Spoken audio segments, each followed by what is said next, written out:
What is our real number? Give example.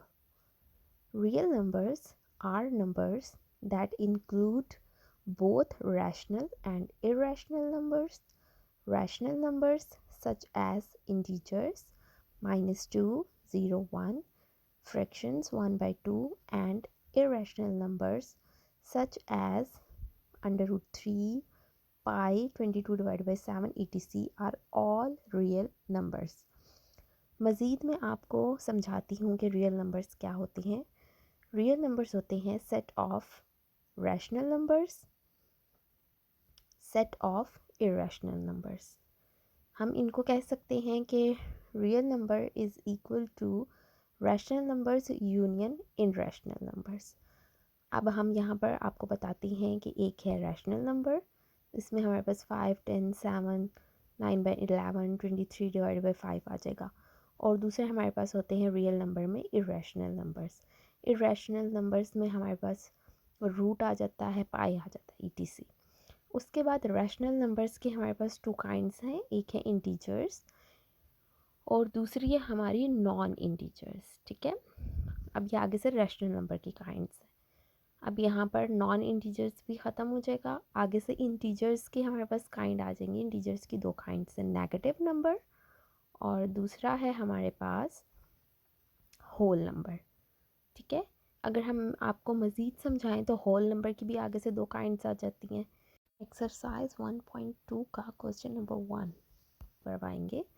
ठीक है, by using the property of product and quotient rule for radical which each expression as a single radical and simplify. ठीक है, ये हमारा question 1 है. इसका part 1 है हमारे पास. Cube root of 6 multiply by cube root of 6 is equal to 6 की पावर 1/3 मल्टीप्लाई बाय 6 की पावर 1/3. ठीक है, क्यूब रूट ऑफ 6 को हम इस तरीके से लिख सकते हैं. अब देखेंगे दोनों 6 आपस में मल्टीप्लाई हो रहे हैं और इन दोनों की पावर जो है वो 1/3 है. तो आप हमेशा याद रखें कि जहाँ पर ये दोनों बेस जो हैं वो सेम होंगी और आपस में मल्टीप्लाई हो रही हैं तो इनकी पावर्स ऐड हो जाएंगी. तो यहाँ पर हम इनकी पावर्स को ऐड कर देंगे तो हमारे पास आ जाएगा 2 डिवाइडेड बाई 3.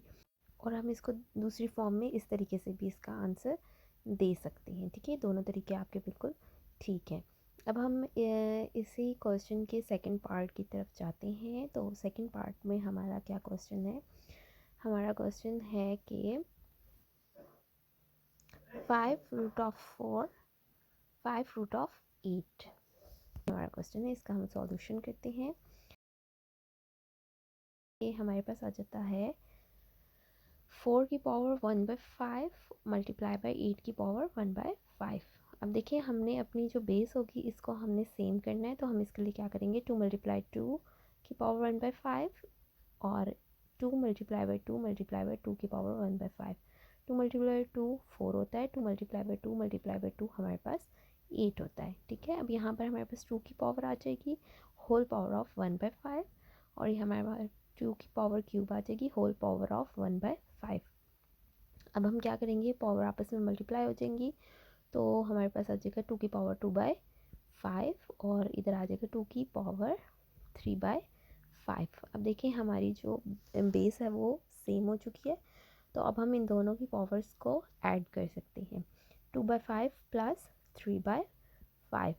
तो इन दोनों को हम ऐड कर देंगे तो हमारे पास 2 की पावर आ जाएगी. देखिए 2 + 3 हो रहा है डिवाइडेड बाई 5.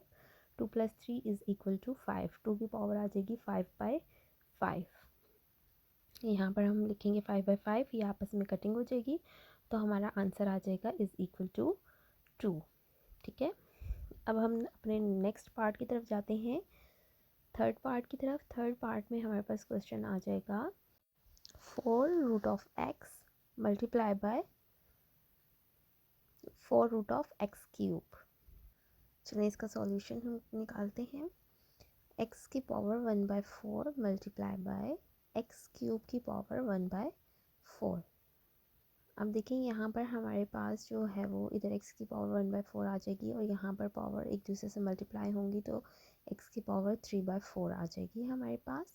इसी तरीके से देखें दोनों x जो हैं वो सेम है और आपस में मल्टीप्लाई हो रहे हैं, तो इन दोनों की हम पावर्स को ऐड कर देंगे तो हमारी पावर्स ऐड हो जाएंगी। तो 1+3 डिवाइडेड बाय 4 आ जाएगा। 1+3 4 डिवाइडेड बाय 4, यहाँ पर 4 4 से कट जाएगा और हमारे पास आ जाएगा x। ठीक है, ये भी इसका आंसर है और हम इसको लिख सकते हैं कि 4√x 4। अब हम नेक्स्ट पार्ट की तरफ जाते हैं, 4 पार्ट की तरफ। यहाँ पर हमारा क्वेश्चन है √10 मल्टीप्लाई बाय √11। अब देखिए यहाँ पर जो हमारी बेस है वो सेम नहीं है, तो हम यहाँ पर प्रोडक्ट रूल अप्लाई कर ही नहीं सकते। तो यहाँ हम लिखेंगे the product rule for exponents a की power m multiply by a की पावर n। ये दोनों बेस सेम है, इनकी पावर्स मल्टीप्लाई हो रही हैं, तो इज इक्वल टू ए की पावर m प्लस n हो जाएगी। Is not applicable. ठीक है, अब हम नेक्स्ट पार्ट की तरफ जाते हैं, 5th पार्ट की तरफ। यहाँ पर हो रहा है कि 4√x7 डिवाइडेड बाई 4√x5। ठीक है, यहाँ पर हम लिख देंगे x की power 7 whole power of 1/4 divided by x की पावर 5 होल पावर ऑफ 1/4। यहाँ पर ऊपर जो है वो पावर्स मल्टीप्लाई हो जाएंगी, x की पावर 7/4 आ जाएगी, नीचे भी मल्टीप्लाई हो जाएंगी पावर्स, तो x की पावर 5/4 आ जाएगी। अब यहाँ पर जो हमारा x है वो 7/4 आएगा और जो हम डिवाइड हो रहा है जब मल्टीप्लाई करेंगे तो पावर माइनस में चली जाएगी, तो x -5/4 होगा। इज़ इक्वल टू यहाँ पर पावर्स प्लस होने की बजाय माइनस हो रही हैं, तो हम पावर्स को माइनस कर देंगे, तो x की पावर आ जाएगी 7 - 5 डिवाइडेड बाई 4। हमारे पास आ जाएगा 2 डिवाइडेड बाई 4, कटिंग होकर आ जाएगा 1 डिवाइडेड बाई 2। नेक्स्ट पार्ट पे आते हैं, 3√5,000 डिवाइडेड बाई 3√5। अब इसका सॉल्यूशन करते हैं। अब यहाँ पर हमने बेस को सेम करना है, इस वजह से हम 5 मल्टीप्लाई बाय 10 की पावर 3 कर देंगे और नीचे हमारे पास 5 ही है, तो आ जाएगा 3√5। अब देखें ऊपर हमारे पास आ जाएगा 5 मल्टीप्लाई 10 की पावर 3 होल पावर 1/3 और नीचे हमारे पास आ जाएगा 5 की पावर 1/3। अब देखिए यहाँ पर हमारे पास जो है वो ये पावर दोनों पे अप्लाई हो रही है, 5 पे भी अप्लाई हो रही है और 10 पे भी अप्लाई हो रही है 1/3। ठीक है, क्योंकि ऊपर होल पावर थी। नीचे हमारे पास आ जाएगा 5 इज इक्वल टू 1/3। 5 की पावर 1/3 एज इट इज़ लिख देंगे, लेकिन यहाँ पर हमारी 10 की पावर मल्टीप्लाई हो जाएगी, तो 10 की पावर आ जाएगी 3 डिवाइडेड बाई 3 और नीचे क्या आ जाएगा 5 की पावर 1 डिवाइडेड बाई 3। लेकिन लॉजिकल बात है, 3 डिवाइडेड बाई 3 की कटिंग हो जाएगी। 5 की पावर आ गई 1 डिवाइडेड बाई 3, 10 की पावर वहाँ कटिंग हो गई, तो हमारे पास आ गई 1 और इस वाले 5 को जब ऊपर शिफ्ट करेंगे तो पावर माइनस हो जाएगी, -1/3 आ जाएगा। अब 1/3 और -1/3 ये दोनों आपस में मल्टीप्लाई हो रहे हैं, तो इनकी पावर्स माइनस हो जाएंगी, तो इनकी कटिंग हो जाएगी। 5 की पावर हो जाएगी 0 और 10 की पावर 1 थी तो 10 आ जाएगा। अब याद रखें कि एनी नंबर के ऊपर जब पावर 0 होती है तो वो 1 के इक्वल होता है। अब हम यहाँ पर कर देंगे कि 1 इज़ इक्वल टू 10 और हम इसको दूसरी फॉर्म में भी लिख सकते हैं। अब हमारा क्वेश्चन नंबर 7 आ जाएगा, square root of 500 square root of 5। इसका सॉल्यूशन करते हैं हम। यहाँ पर हम 5 को 10 से मल्टीप्लाई कर देंगे, 10 की पावर 2। ठीक है, और नीचे हमने जो है वो सेम लिख दिया है। अब देखिए हमारे पास 5 मल्टीप्लाई बाई 10 की पावर 2 की होल पावर आ जाएगी 1/2 और 5 की पावर आ जाएगी 1/2। यहाँ पर पावर इसी तरीके से हम दोनों पे अप्लाई कर देंगे, 5 के ऊपर भी 1/2 अप्लाई कर देंगे और 10 की पावर आ जाएगी हमारे पास 2 डिवाइडेड बाई 2 डिवाइडेड बाई 5 की पावर 1/2। अब देखिए यहाँ पर हमने क्या करना है कि 5 की पावर आ गई 1/2। अब यहाँ पर हमने जो है वो 10 की आपस में कटिंग कर दी और इस वाले 5 को ऊपर शिफ्ट कर दिया, तो -1/2 आ जाएगा। तो हमारे पास 5 की पावर 1/2 -1/2 हो जाएगी और मल्टीप्लाई बाई 10। अब ये देखिए 1/2 -1/2 की कटिंग हो गई है, तो हमारे पास 5 की पावर आ गई 0 multiply by 10 is equal to 1 multiply by 10। आपको पता है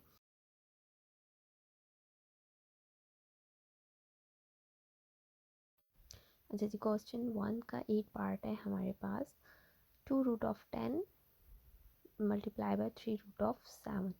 अब देखिए यहाँ पर भी हम प्रोडक्ट रूल अप्लाई नहीं कर सकते क्योंकि हमारी जो एक्सपोनेंट्स हैं वो सेम नहीं है। तो यहाँ पर भी हम लिख देंगे the product rule for exponents a की पावर m